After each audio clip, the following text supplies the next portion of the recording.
تو میری مراد یہ کہ قرآن کا جو ویژن ہے اس کو ابھارا جائے، اس کو لوگوں کے سامنے لایا جائے۔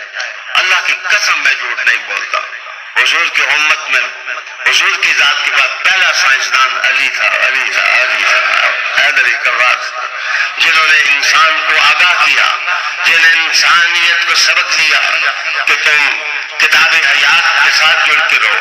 اور میرے حضور کے الفاظ بھی کتنے سچے تھے کہ علی قرآن کے ساتھ ہے اور قرآن علی کے ساتھ ہے۔ اور میرے دوستو، اس کا مطلب یہ نہیں ہوتا اگر کوئی آدمی کہہ دے کہ مجھے شاہ صاحب سے محبت ہے تو اس کا مطلب تھوڑا یہ ہے پنڈی کے علماء سارے غلط ہیں، وہ مسجدوں کے خطیب غلط ہیں، ان کے پیچھے نمازیں نہیں ہوتی ہیں۔ یہ انداز فکر غلط ہے، اس طرح کی بات سوچنا غلط ہے۔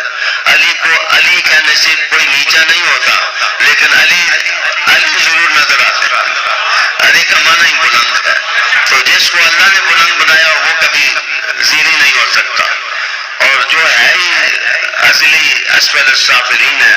قرآن مجید کہتا ہے کمثل الکلب، ان کی مثال کتوں کی سی مثال ہے۔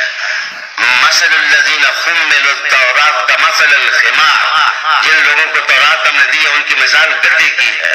اور یہ ہے وہ ہے، یہ گالیاں نہیں ہیں، یہ قرآن کی آیات ہیں جن کا میں ترجمہ آپ کے سامنے کر رہا ہوں۔ لیکن اے امت مسلمہ کے گریٹر لوگوں، ہم تو آپ لوگوں کے پاؤں کی خاک بھی نہیں ہے، لیکن وقت کی ناکامیاں بے وقت کی کامیابیوں کا بیج نہیں بن سکتی ہیں۔